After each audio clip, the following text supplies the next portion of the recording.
नमस्कार दोस्तों, आप सभी का स्टॉक इजी में स्वागत है। दोस्तों, ये जो स्टॉक आपके सामने है, जायसवाल निको इंडस्ट्री, इसमें कुछ चीजें ऐसी हैं जो हमें अच्छी नहीं लग रही है, जो कि हमें रेड फ्लैग की ओर ले जा रही हैं। एक यहाँ पे एक टेंशन बना रही है शेयर के लिए। वो चीजें यहाँ पे हम आपके साथ डिस्कस करने वाले हैं। तो चलिए हम धीरे धीरे सारी चीजों को देखते हैं, कौन सी चीजें हमें यहाँ पे थोड़ी सी अटपटी लग रही है, कौन सी चीजें यहाँ पे थोड़ी सी टेंशन बना रही है, उस चीज के बारे में यहाँ पे बात करते हैं। तो सबसे पहले आप इसके मार्केट कैपिटल को देखिए, वो है 9,300 करोड़। और कंपनी का जो डेट है वो 2,000 करोड़ का आपको यहाँ पे देखने मिलेगा। अब कंपनी कमा कितना रही, अर्निंग पर शेयर 4 रुपया कमा रही है। आप समझ लीजिए अप्रोक्स 5 रुपीज पकड़ लीजिए। और यहाँ पे लोग उसको रिवॉर्ड कितना कर रहे हैं, यहाँ पे 20 का यहाँ पे रिवॉर्ड कर रहे हैं। स्टॉक का पी देखिए 20 चल रहा है। यानी कि कंपनी जितना कमा नहीं रही उससे ज्यादा लोग दे रहे हैं। उनको इतना विश्वास हो गया है कंपनी पे, उनको लग रहा है कंपनी काफी ज्यादा ग्रोथ करेगी, इसका प्राइस और ऊपर जाएगा। ऐसा यहाँ पे लोगों को इस कंपनी के ऊपर ट्रस्ट बन गया है। ठीक है, आप यहाँ पे थोड़ी सी चीजें देख लीजिए और यहाँ पे हम इसके प्रॉफिट एंड लॉस स्टेटमेंट में आते हैं। अगर आप देखेंगे तो एक टाइम था 2015 में, इनका जो रेवेन्यू था वो 3,020 करोड़ का था। ये काफी अच्छा है, लेकिन तभी बढ़ना भी तो चाहिए समय के साथ। समय के साथ धीरे धीरे बढ़ते बढ़ते एक टाइम को होना चाहिए था कुछ ऐसा कि 13,000 करोड़ हो जाता, 15 करोड़ का ये अपना रेवेन्यू जनरेट करता। लेकिन ये तो रुक गया है, ये तो बढ़ ही नहीं रहा है, ये तो कंपनी रेवेन्यू नहीं जनरेट कर पा रही है। ये एक दायरे में यहाँ पे स्टक हो गई है। कंपनी यहाँ पे रेवेन्यू जनरेट करने में असमर्थ हो गई है। 5,954 करोड़ का इन्होंने 2025 में इन्होंने रेवेन्यू जनरेट किया है। 2015 से अगर आप इनको कंपेयर करें तो ये चीजें तो हमें यही बता रही हैं कि कंपनी रेवेन्यू यहाँ पे जनरेट नहीं कर रही है। यानी कि जो 2015 में कर रही थी वही 2025 में इसका हाल है। ये यहाँ पे ग्रोथ नहीं कर पा रही है कंपनी। कंपनी को यहाँ पे ग्रोथ करना चाहिए था। कंपनी यहाँ से अगर एक और मतलब जैसे कि हमने स्टार्टिंग में ही कहा कि यहाँ पे 15,000 रेवेन्यू करोड़ करता, कुछ इस आसपास करता, 13,000 करोड़ के आसपास करते तो लगता हाँ बिजनेस कुछ कर रहे हैं। कंपनी की जो मैनेजमेंट है यहाँ पे कुछ कर रहे हैं, यहाँ पे अपने बिजनेस को आगे बढ़ाने के लिए वो यहाँ पे उनकी मेहनत दिखती है। यहाँ पे लगता हाँ कि मैनेजमेंट कुछ तो कर रहा है, लेकिन ऐसा तो कुछ नहीं दिख रहा है यहाँ पे। जो यहाँ पे 2015 में था वही 2025 में रेवेन्यू है इनका। कुछ यहाँ पे ग्रोथ देखने को नहीं मिल रही है हमको। ठीक है, हम इसके नेट प्रॉफिट को देख लेते हैं, कंपनी के नेट प्रॉफिट का क्या हाल चाल है।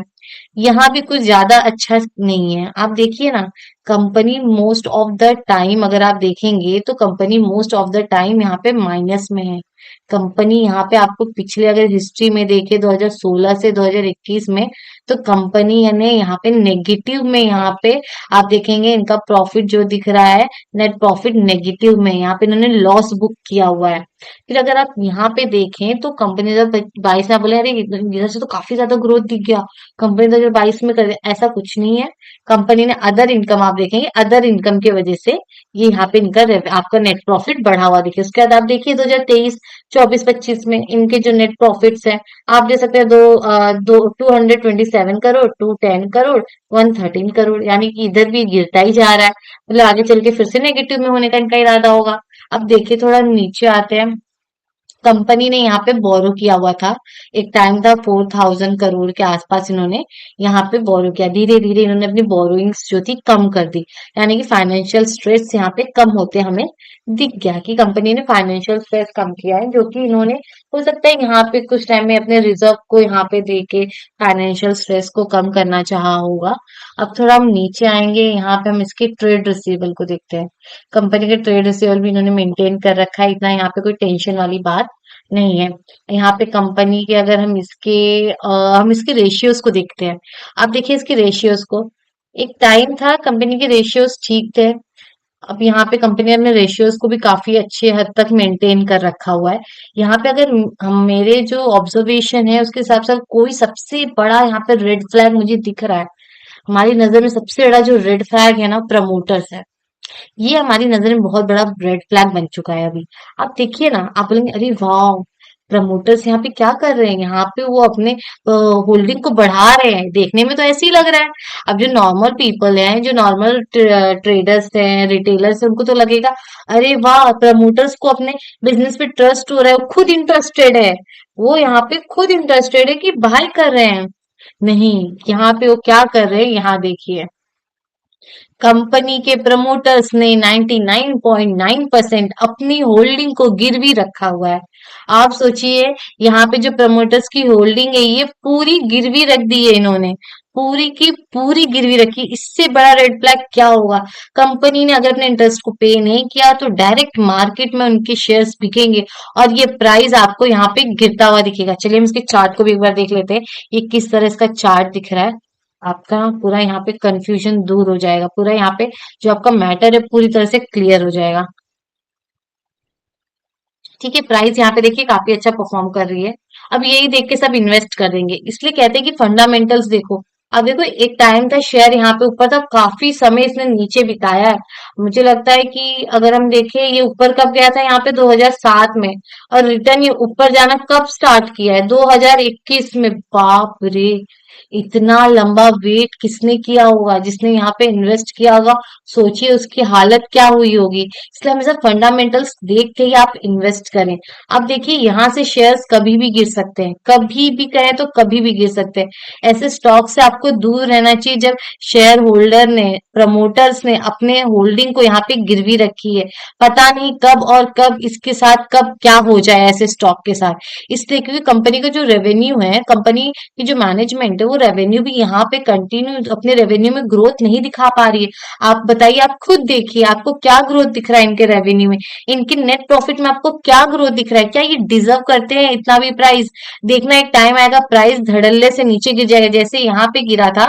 सेम पिक्चर आपको यहाँ पे देखने मिलेगी। ये सिर्फ एक ट्रैप है रिटेलर्स के लिए। आप एक चीज देखिए, यहाँ पे जब ये ऊपर जा रहा था, देखिए किस तरह वॉल्यूम है। अभी भी तो प्राइस ऊपर जा रहा है, इसके वॉल्यूम सेम ऐसे होने चाहिए थे कि नहीं? आप खुद सोचिए, आप खुद चार्ट में देखिए कि क्यों ये एकदम, देखिए एकदम स्टेबल हो गया है। ये ऊपर जा ही नहीं रहे, जो ऊपर इतने सारे कैंडल्स ग्रीन ग्रीन दिख रहे हैं, उनके वॉल्यूम्स देखिए कितने छोटे छोटे वॉल्यूम्स है।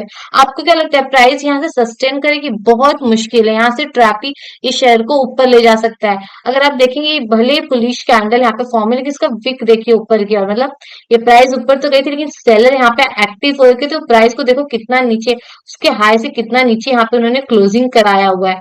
और अगर आप इस वीक का देखेंगे, लास्ट वीक का कैंडल, वो भी एक यहाँ पे रेड कैंडल बनते हुए दिख रही है। तो थोड़ा आपको वेट करना चाहिए।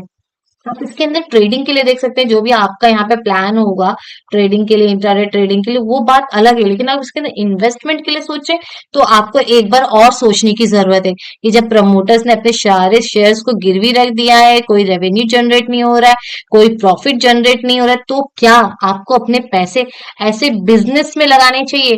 कभी भी आप अपने पैसे किसी स्टॉक में नहीं, बिजनेस में लगाइए, जिसका जो बिजनेस ग्रोथ करे, जो फ्यूचर में ग्रोथ करने की कैपेबिलिटी रखे, जिसके प्रमोटर्स को अपने बिजनेस पे विश्वास हो, जो मैनेजमेंट अपने बिजनेस को लेकर सीरियस हो, ऐसे स्टॉक में आपको इन्वेस्ट करना चाहिए।